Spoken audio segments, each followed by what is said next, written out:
2강 자, 소설가 구보시의 일일 부분인데 자, 소설가인 구보 작가 자신이기도 하다고 했어요. 구보 박태원의 자기 하루의 일과입니다. 자, 그래서 일반적인 소설과 다르게 여기는 어떤 구체적인 갈등이나 이런 것들은 많이 보이지 않습니다, 지금. 자, 그래서 자, 이 작품이 좀 특이한 게 하나 보이네요. 자, 앞에 부분에 조그만 이렇게 됐죠? 자, 소제목의 형식으로 이렇게 지금 이걸 빼놨어요. 자, 우리가 어떤 장면을 전환하거나 또는 어떤 문단을 나눌 때 일부러 여기 맨 앞에 문구 있죠? 요거를 이렇게 소제목의 형식으로 이렇게 써놓은 게 좀 특징적입니다. 자, 한 개의 기쁨을 찾아서, 자, 이 기쁨은 다른 말로 행복을 찾아서 그거는 남대문 안에서 밖으로 나가보기로 합니다. 그러나 그곳에는 바람도 없이 자, 양옆에 웅숭그리고 앉아있는 서너 명의 지객꾼들이 이렇게 맥없이 힘없이 이렇게 서 있습니다. 자, 9번은 고독을 느끼고는 자, 그 사람으로부터 이 사람이 찾는 건 지금 행복이란 말이야. 근데 그 사람들을 보면서 왠지 쓸쓸한 생각을 한 거야. 자, 고독감을 느끼고는 사람들 있는 곳으로 약동하는 자, 막 움직이는 거 얘기하는 거죠. 자, 움직임이 있는 무리들이 있는 곳으로 가고 싶다고 생각을 합니다. 자, 그래서 눈앞에 있는 어디로 갔어요? 경성역. 지금이 어디죠, 여기가? 서울역이죠? 자, 그래서 서울역을 갔습니다. 그곳에는 마땅히 인생이 있을 거고, 뭔가 지금 활력이 넘치는, 행복에 넘치는 인생이 있을 거라고 생각을 해요. 이 낡은 서울의 호흡과 또 감정이 있을 게다. 자, 도시의 소설가는 모름지기 이 도시에 있는 항구라고 했으니까 이 어디를 경성역, 이 서울역을 지금 뭐라고 했냐면 도시에 있는 항구라고 했어요. 왜? 이곳에는 많은 사람들이 오고 가죠.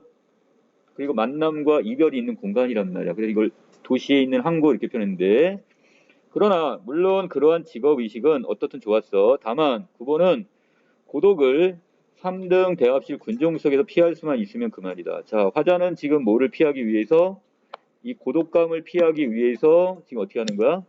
자, 바로 여기 있는 사람들이 득실득실한 바로 어디로 온 거예요, 지금? 바로 여기 이 경성역 대합실로 왔습니다.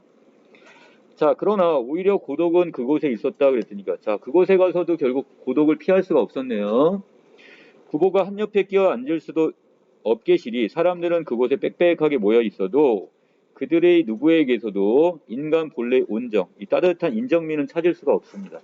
자, 개인적인 거야. 자기밖에 몰라. 다른 사람 신경 안 써. 그들은 거의 옆에 사람에게 한마디 말을 건네는 일도 없고 자기의 어떤 용무에 바빠요. 그리고 간혹 말을 건네도 그것은 자기네끼리 타고 갈 열차의 시각이나 그것에 지나지 않았고 자, 그 사람들의 동료가 아닌 사람들에게 자, 화장실에 다녀올 동안에 그들의 짐을 부탁하는 일조차 하지 않습니다. 다른 사람에 대한 불신감 때문에 옆 사람한테 뭘 부탁도 안 해요. 자, 남을 결코 믿지 않는 그네들의 그런 불신감은 눈은 보기에 딱하고 또 가엾다고까지 생각을 했어요. 그분은. 자, 구보는 한 구석에 가서서도 그 앞에 앉아있는 어떤 늙은 할머니, 노파를 지금 이렇게 쳐다봅니다. 자, 그는 누구네 집에 드난을 살다가 이 드난이 뭐냐면 자, 쉽게 얘기하면 그 식모 아시죠? 식모 가사 도우미.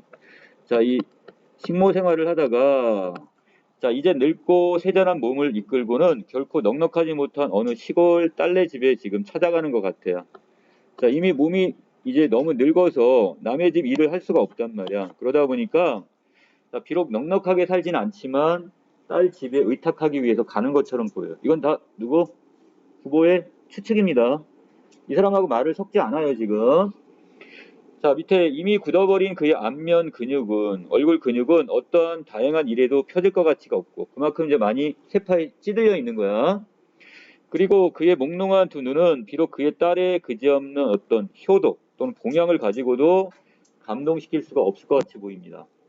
자, 그리고 자, 또 다른 사람을 지금 또 관찰을 하네요. 바로 누구? 중년의 시골 신사입니다.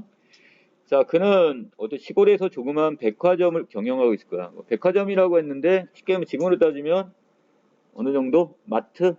조그만 마트 하나 정도를 갖고 있는 것 같아.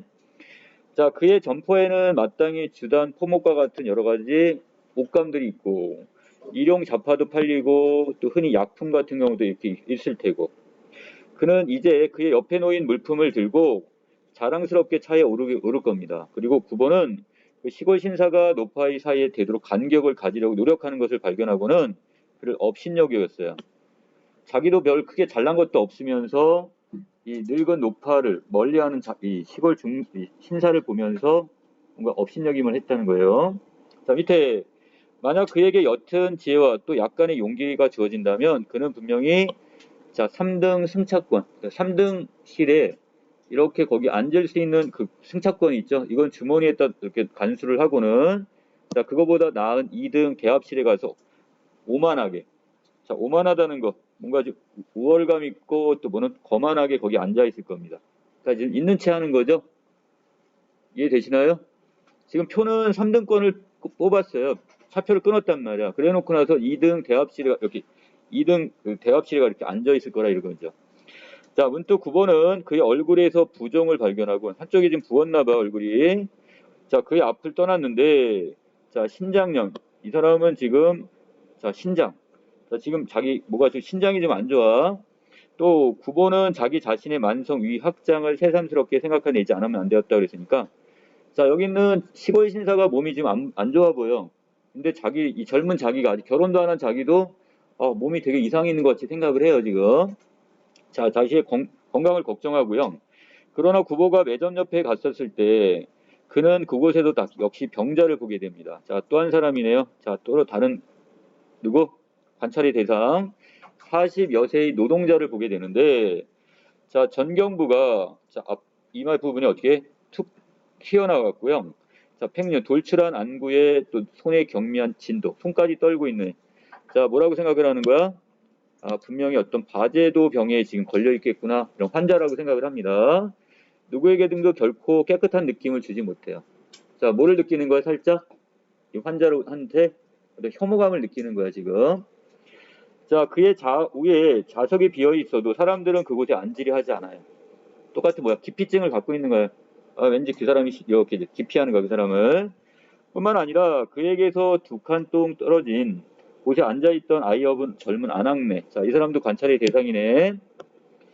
그의 그 바구니 속에서 꺼내다가 잘못해 시멘트 바닥에 한 개의 복숭아가 땡땡을 굴러서 어디까지 갔어요?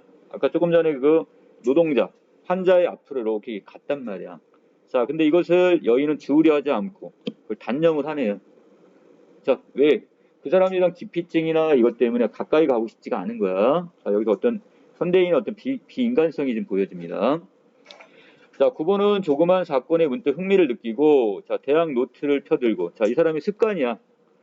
자, 소설가다 보니까 뭔가 이런 소설의 어떤 저기가 될 만한 소재가 될 만한 것들을 이렇게 메모를 남긴단 말이야. 대학 노트를. 그러나 그가 문 옆에 기대어 서 있는 자, 모자를 쓰고 린네르 스멜이 양복을 입은 사나이. 자, 이 사람이 누구를 쳐다보고 있어요? 구보를 호기심 어린 눈으로 바라본단 말이야. 자, 그래서 이 온갖 사람에게 의욕을 갖는 두 눈을 발견했을 때 구보는 또다시 우울 속에 그곳을 떠나지 않으면 안 되었다 그랬으니까 바로 이 현대인들이 받는 이런 불신감이 보여지고 있습니다. 자, 다시 똑같네요. 자, 소 제목의 형식으로 해가지고 이렇게 개찰구 앞에서 자, 문단이나 장면이 지금 전환되는 부분이라고 보시면 돼요. 2명의 사나이가 서 있는데 자, 이 사람들은 자, 위에는 외모를 지금 묘사를 했고요. 자, 딱 봐도 두 사람은 어떤 사람? 무직자야. 직장이 없어. 자, 그럼 뭐 하냐, 이 사람들은? 바로 이 금광 브로커들입니다. 사람들, 일명 삐끼라고 하죠. 다른 사람을 이렇게 소개해가지고 이렇게 해주고 소개비 받는. 자, 그런 무직자입니다, 지금. 자, 9번은 새삼스럽게 대합실 안팎을 둘러보고요. 그러한 인물들은 이곳에도 저곳에도 눈에 띄어. 그만큼 이 당시에 무직자들이 많았다는 얘기죠. 직장이 없이. 왜 이때가 1930년대면 세계 대공황이 올 시기입니다. 자, 그러다 보니까 경제적으로 어려워요. 자, 심지어는 지금 어디 일본 유학을 갔다 와도 직장을 구하기가 힘들었던 그 시기입니다. 자, 그러다 보니까 이렇게 자, 무직자들이 많았어요. 자, 그리고 지금은 어떤 시대래요? 황금광 시대. 사람들이 다 돈에, 금에 지금 다 눈이 휙 돌아가 있는 상태. 자, 바로 물질 만능주의 시대란 말이야. 저도 모를 사이에 구보의 입술에 무거운 한숨이 새어나옵니다. 자, 황금을 찾아, 황금을 찾아. 이것도 역시 자, 숨김없는 인생의 분명히 일면인데 그것은 적어도 한 손의 단장과, 단장이라는 건 그 지팡이를 나타내요. 자, 한 손에는 짧은 지팡이를 이렇게 들고, 또 한 손에는 공책을 들고 목적 없이 거리로 나온 자기보다는 좀 더 진실한 인생이었을지도 모른다고 생각해요. 왜? 이 사람은 지금 소설가랍시고 특별하게 하는 행위가 없어. 그런데 이 사람은 그래도 무직자들이지만 그래도 어떻게 돈이라도 벌겠다고 뭐로 금방 브로커로 나서고 있잖아요, 지금. 자, 시내에 산재한 무수한 광무소. 자, 그다음에 밑에 인지대 100원에다 열람비 5원, 그리고 수수료 10원만 내면 또 지도를 빌리는데 18점만 내면 자, 출원된 등록된 광고들이 자, 조선의 전 국토의 70%나 됩니다. 자, 이거 잘 기억해 놓으셔야 되는데 어떤 의도냐? 아까 우리 그런 거 배웠어요. 공동묘지 정책도 일제 토지 수탈 정책이라고 했죠. 이것도 마찬가지예요. 자, 일본인들은 지금 우리나라 자체 여기에 있는 그 밑에 있는 금광이나 이런 것들을 어떻게든지 다 빼돌려야 됩니다. 그런데 자기 손 안 대고 코 풀 수 있는 방법이 하나 있어요. 자, 뭐 우리나라 어디에선가 금광이 터졌다고 하면 사람들은 어떻게? 내 땅이 없다 보니까 다 어디로 몰려드는 거야? 금광으로 다 몰려 들어가요. 자, 그러다 보니까 사람들은 너도나도 어떻게 되는 거야? 금이 나올 만한 땅들을 다 파헤칩니다. 자, 그때 조금만 돈을 들이면 자기가 뭐를 낼 수 있냐면 그 지역을 팔 수 있는 허가증을 얻을 수가 있어요. 그럼 그거 가서 거기서 파가지고 금이 나오면 되지만 금이 안 나오면 결국 뭐가 되는 거야? 다 알거지가 되는 거야, 지금. 가뜩이나 아직 못 살고 있는 상황인데. 자, 그래서 그때 세계 공황이 왔다고 그랬죠. 대공황이 왔어. 경제적으로 되게 어두웠던 시절이란 말이야. 자, 그런데 조선의 국토의 70% 정말 높은 야산이나 아니면 집이 있는데 빼놓고는 일반적인 데는 다 지금 파헤치고 있는 거예요, 지금.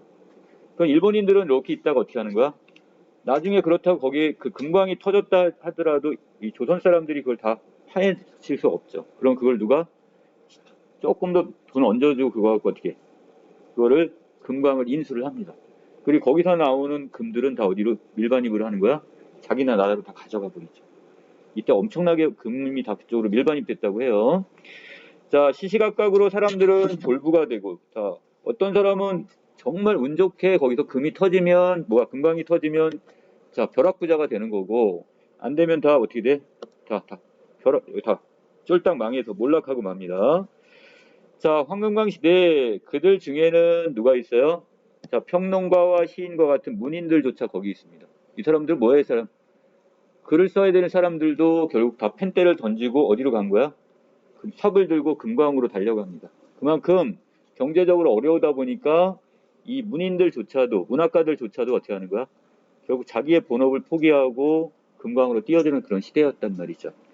구보는 일찍이 창작을 하기 위해 그의 벗의 광산에 가보고 싶다고 생각했다. 여기까지인데, 자, 여기는 처음에 구보가 집을 나서면서 생각했던 건 뭘 찾기 위해서?